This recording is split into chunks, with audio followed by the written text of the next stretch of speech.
Hello, I'm Sensei Gary from shorenew.ca, and under the auspices of Sensei Dan O'Brien and Sensei Jason Pennell, I'm here to talk to you today about Makiwara. Briefly, we're just going to go over a couple things about Makiwara and why it's important. So Makiwara is important in that it does a number of things for us. It provides resistance against our strikes, and typically fists are the things that we use the most. We use kicks, we use elbows, but typically fists are what we use. And we want to condition our hands, enable us to strike and of course block. So using Makiwara is a means whereby we can sharpen the tools that we have. So I'm just going to show you briefly our Makiwara, okay?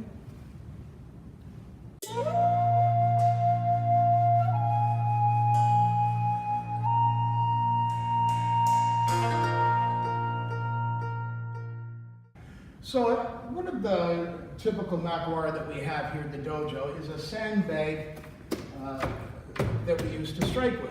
And this is a nice type of thing to get used to. Certainly beginners to advanced can strike, and you're striking sand, and it's always good to get a feel for actually striking something. We also have kicking pads down below, okay? But this is nice to use. If your dojo doesn't have one, you probably want to get one. They're very nice, okay? So Sensei Jason had this Makiwara made. It used to be a portable Makiwara. I made a stand for it, and we call it Big Bertha. And this Makiwara is typical in that we practice striking down. It's not very forgiving, okay? So we can undo it from here, and we can support it, and two people can hold it while people strike it, okay? So it's Big Bertha. Some of us use it, a lot of us don't. So these are three freestanding Makiwara: light, medium, and then we have a fairly rigid one, okay? And this is the one that some of the higher ranks use. I would prefer the beginners use this one, and they do. And speaking of beginners, you don't want to get kids striking Makiwara too much, okay? Because their bones are still pliable and they still haven't got the kime yet. But certainly if they're going to start, this is where you want to start, or hitting the bag. Now, when we use the Makiwara is going to keep you honest. It's going to make sure that your alignment of the knuckles, the bones, the joints, certainly your lats, down through your glutes, your legs, you're going to make sure that you have a structure that provides a contact. When you hit something and make contact, you want to have that structure backing you up. And what we do is, for instance, using this for the first time, a beginner is going to line up, say, their right foot to do gyaku ski, a reverse punch. They're going to line up their right foot, their right shoulder, their right arm against the Makiwara. And what we're going to do is we're just going to step through, make contact. Step back, step through, make contact.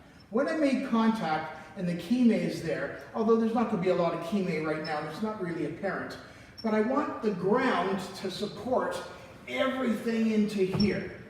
As we get more advanced, you're going to take a shorter step, and you're going to end up here. Typically, you're not going to rotate. We don't have enough distance and time. So from here, you might end up with a vertical punch. You're going to be aiming with your first two knuckles. But when you do a vertical punch, you're going to find that the propensity is to roll your fist so the index knuckle certainly makes more contact. Okay? We're going to step back. Same thing. Everything's supported. The most important thing, though, anytime you hit a Makiwara, is to line up your elbow behind your fist. We cannot strike like this and our elbow continues. You've just lost energy. You have no support. So from here, when we strike, the elbow is lined up behind the wrist and the fist. We don't lean into it. Our hip girdle sits on a plane parallel to the ground. Our back is straight, and we come back. From here, make sure that you're always looking at your target. Whenever you punch, you don't want to be looking over at Johnny and what's Johnny doing. No, you're concentrating in this moment, you're lining everything up. Everything is lined up. As you get a little bit more advanced, you're going to find that you take the shoulder out of the situation. And what we're going to do is from here, when we press off from the ground and the energy comes up through our legs and our glutes and our joints, it's going to bypass the shoulder and come up almost to the elbow, and then we strike. We don't go like this and push up, stop, make a right hand turn and punch. You're going to, at a more advanced level, you're going to develop right from here, right to behind your elbow. Your lats still support this right here. So I hope that helps. And again, I'm Sensei Gary from SharonRu.ca, and we'll see you next time with another tip.